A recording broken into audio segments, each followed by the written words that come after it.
Om Swastiastu, perkenalkan nama saya Putu Gita Gayatri.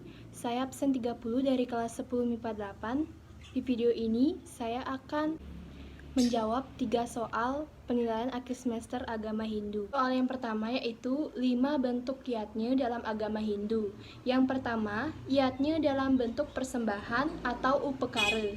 Yang kedua, yatnya dalam bentuk pengendalian diri atau tapa. Yang ketiga, yatnya dalam bentuk aktivitas atau karma. Yang keempat, yatnya dalam bentuk harta benda atau kekayaan atau punya. Yang kelima, yatnya dalam bentuk ilmu pengetahuan atau jinana. Soal yang kedua yaitu sebutkan bagian-bagian dari Upaweda. Yang pertama, Kitab Itihasa. Kitab Itihasa adalah sebuah proses yang isinya menceritakan sejarah perkembangan raja-raja dan kerajaan Hindu pada masa lampau. Kitab ini dikelompokkan menjadi 2, yakni Kitab Ramayana dan Mahabharata. Adapun penyusunnya adalah Bhagawan Vyasa. Yang kedua, Kitab Purana adalah kitab kedua dari Upaweda. Adapun isinya adalah menceritakan tentang kebiasaan yang berlaku pada zaman dahulu alias zaman kuno. Yang ketiga ada Kitab Arta Sastra. Adalah kitab yang berisi tentang pokok-pokok pemikiran pada bidang ilmu politik. Salah satu kitabnya yakni Kitab Niti Sastra atau Raja Dharma Dandaniti. Kitab ini ditulis oleh B. Braspati UMR Kautilya. Kitab Ayurveda adalah kitab yang berisi tentang ilmu kesehatan atau kedokteran baik secara rohani maupun jasmani.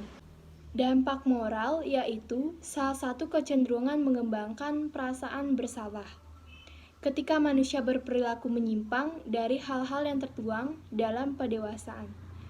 Dampak kognitif yaitu meningkatnya pemahaman dan keyakinan manusia bahwa segala keberhasilan yang diraih oleh manusia tidak saja berasal dari dalam dirinya, usaha, tetapi ada suatu kekuatan yang berasal dari luar dirinya yang bersumber dari Tuhan, yang turut serta memberikan adil dalam keberhasilan tersebut. Soal nomor 3 merupakan soal yang terakhir, yaitu dampak positif dan negatif pendewasaan.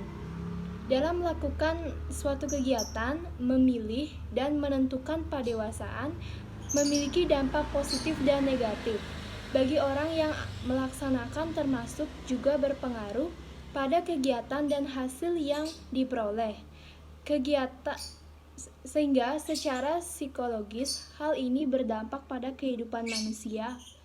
Dampak positif dari pendewasaan adalah yang pertama, akan memunculkan keyakinan yang tinggi serada dalam melakukan suatu kegiatan, sehingga dengan berlandaskan keyakinan, niscaya suatu kegiatan yang dilakukan akan berhasil dengan baik. Keenam, kitab agama adalah kitab yang berisi tentang segala sesuatu yang berhubungan dengan ritual, upacara keagamaan, dan aturan atau tata cara dalam melaksanakan upacara keagamaan.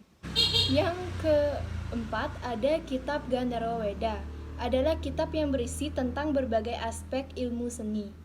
Yang kelima ada Kitab Karma Sastra, adalah kitab yang berisi tentang segala sesuatu yang berhubungan dengan asmara, cinta, seni, atau rasa indah. Dampak afektif, yaitu pengalaman batin seseorang yang merupakan salah satu faktor yang ada dalam pengalaman setiap orang beragama. Sebagian orang mungkin menganggap bahwa pelaksanaan upacara sesuai dengan pendewasaan. Namun, sebagian yang dengan kusuk berlandasan keyakinan mencurahkan emosinya akan merasakan ketenangan dan kedamaian. Dampak psikomotor yaitu adanya kehati-hatian manusia dalam bertindak dan berperilaku dalam kehidupan sehari-hari. Dampak sosialnya yaitu dengan adanya pemahaman pendewasan, manusia selalu membangun hubungan sosial yang harmonis bukan saja sesama manusia, tapi juga dengan Tuhan dan alam lingkungannya.